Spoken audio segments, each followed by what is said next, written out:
We knew we were in the right neighborhood when we saw this huge bust of Musk installed by his admirers and vandalized by his critics.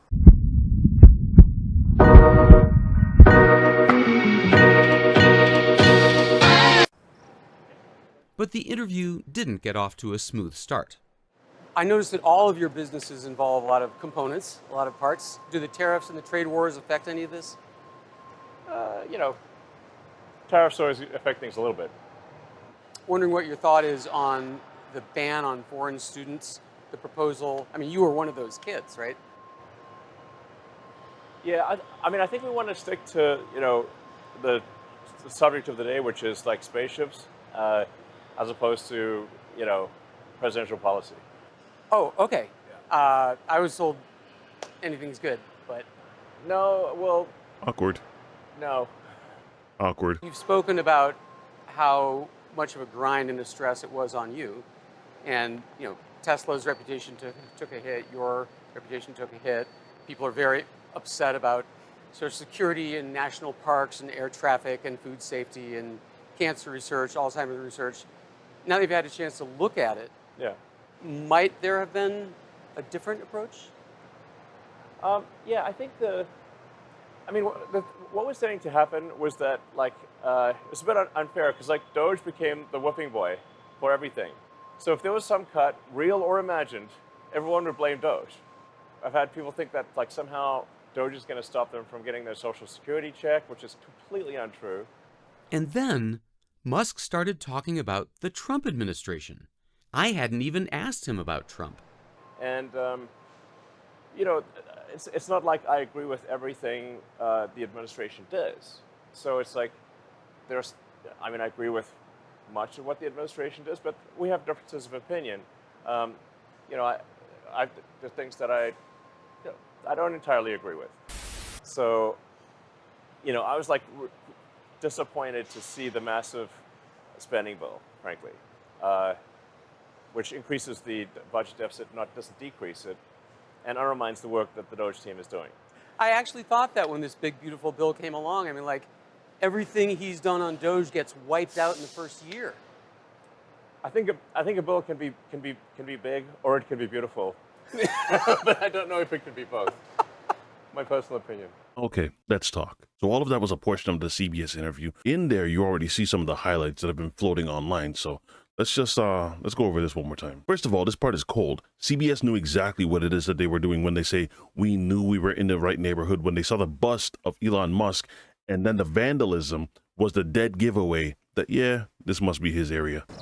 We knew we were in the right neighborhood when we saw this huge bust of Musk installed by his admirers and vandalized by his critics. Damn! As for the actual interview itself, this is just awkward. The interview didn't get off to a smooth start. I noticed that all of your businesses involve a lot of components, a lot of parts. Do the tariffs and the trade wars affect any of this? Yes, the answer is yes.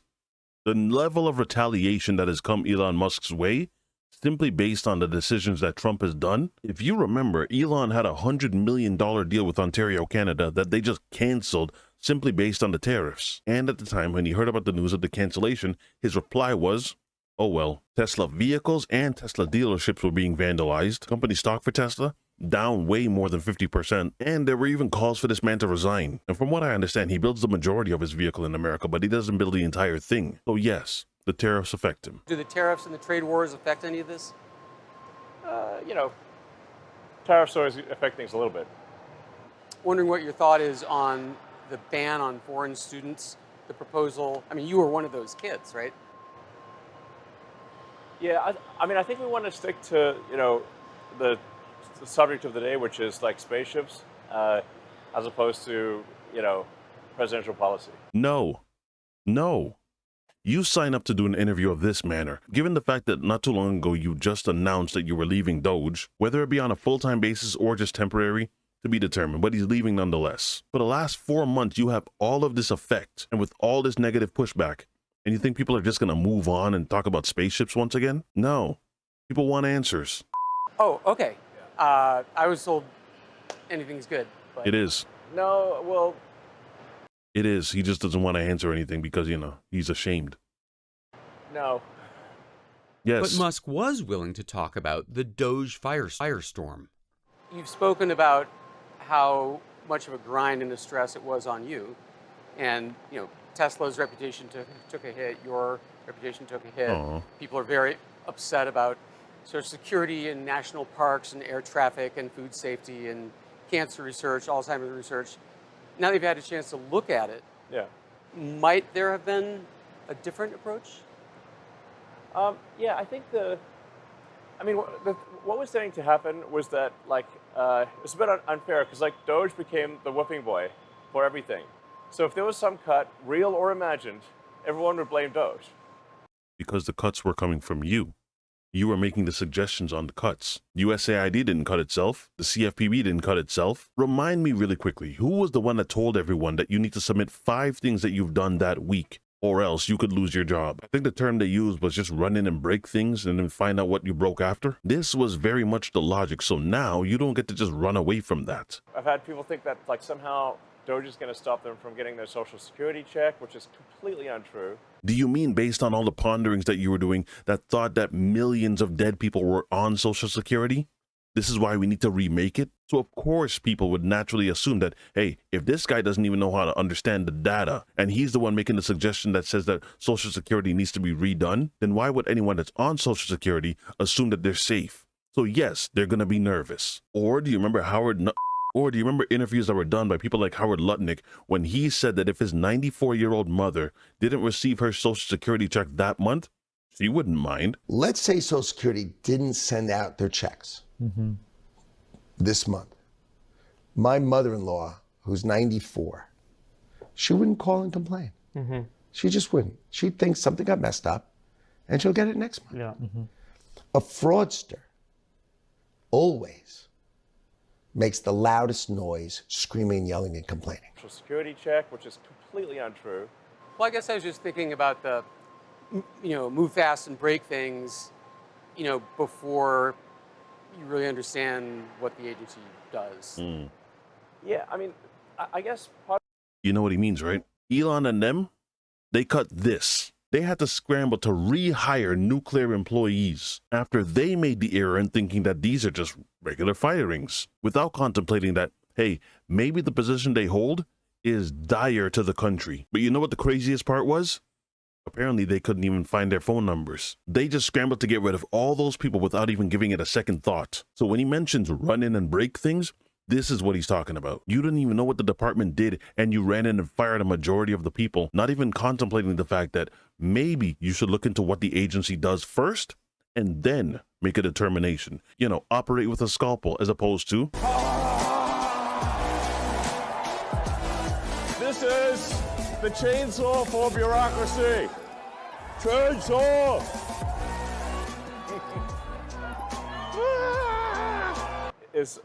Depends on where you're coming from. So, I'm like a proponent of smaller government, not bigger government. So now if somebody's a proponent of, more government programs and bigger government, and they see, hey, Doge is cutting all these government programs, then they'll be fundamentally opposed to that because they just think the government should do more things. Right. Sir, I know on X you have all the bullet points of words you need to say. You cut a department solely responsible for nothing other than getting people their money back. So you fire people, then the guy in the Oval Office wants to implement a tariff. Tariffs are a tax. So you raise taxes and then you get rid of their job. But America first, right? My frank opinion of the government is that the government is just like the DMV that got big. Okay, so when you say let's have the government do something, you should think, do you want the DMV to do it? That's such a childish way to look at things. But to be fair, yeah. We already know how he is. And, it's not like I agree with everything the administration does. So it's I agree with much of what the administration does, but we have differences of opinion. There are things that I don't entirely agree with. But it's difficult for me to bring that up in an interview because then it creates a bone of contention. So then I'm a little stuck in a bind where I'm like, well, I don't want to, speak out against the administration, but I don't want to. I also don't want to take responsibility for everything the administration is doing. I gotta admit, this graph wasn't funny, but it did make me laugh for a moment because I was just thinking in his head, you made this grand promise. Look at this. Musk claims to have saved the government $175 billion so far. That's a lot of money. $175 billion. Elon, what did you promise? But we set up Doge. Yes. How much do you think we can rip out of this wasted $6.5 trillion Harris-Biden budget? Well, I think we can do at least $2 trillion. Yeah! Our goal is to reduce the deficit by $1 trillion. From a nominal deficit of $2 trillion to try to cut the deficit in half to $1 trillion, or looked at it in total federal spending to drop the federal spending from $7 trillion to $6 trillion. Nowhere close to his original target, or even his $1 trillion after. $2 trillion to start. Then afterwards, he brought it down to this. And this is questionable. It's still at odds if he's even going to do this. By the time they're done, they might have done maybe 50, 60 to be generous. So let me ask y'all this. Let me grant you that he's actually going to find $175 billion in waste, fraud, and abuse. Now, that equals out to about what? Anywhere between 7 to 10% of the actual job you said you were going to do? If someone says that they can do X amount, 100% of that job, and then they only accomplish 8% of what they said they were actually going to do, how would that ever be looked at as being successful? And that was before the president's new spending bill passed the House. According to the Congressional Budget Office, Keep going. it will add $3.8 trillion to our debt over the next 10 years. Nice. It's now being debated in the Senate. So Conservatives used to be the party of controlled spending. You remember those days? I was disappointed to see the massive spending bill, frankly, which increases the budget deficit, doesn't decrease it, and undermines the work that the Doge team is doing. I actually thought that when this big, beautiful bill came along. I mean, everything he's done on Doge gets wiped out in the first year. Gone, clean. I think a bill can be big or it can be beautiful, but I don't know if it can be both. My personal opinion. Doge is going to continue just it's as a way of life, and I will have some participation in that. But the way you could look at Doge is almost like a band that loses their lead singer. If Elon is gone, does the department even matter? As I've said publicly, my focus has to be on the companies at this point. Today it's about a man named Elon. Still, on Friday, they held a media event at the White House to confirm their mutual admiration and to leave the door open for future collaboration. No, they're not. They might call on him every now and then when it comes time to get some money, but that whole coming in and then helping out, no. They're going to keep that man at a distance. Elon's really not leaving. He's going to be back and forth, I think. I have a feeling. The Doge team is doing an incredible job. They're going to continue doing an incredible job, and I'll continue to be visiting here and be a friend and advisor to the president. Musk might be the first to admit that his Doge experiment gave him a black eye, like the actual black eye he had on Friday, which he says he got. He really does have a black eye. I do believe it's from his son. Got from his 5-year-old son, or the matching one on that statue. That's cold. At least for now, Musk says that his focus will be running his business ventures. This is a cold exit to an interview. We were invited to witness the 9th launch of his Starship, the biggest rocket ever built.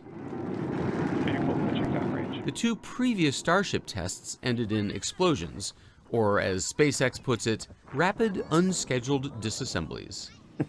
So all eyes were on Test Launch 9 to see if a Starship could return to Earth in one piece. This is a very dirty way to end an interview.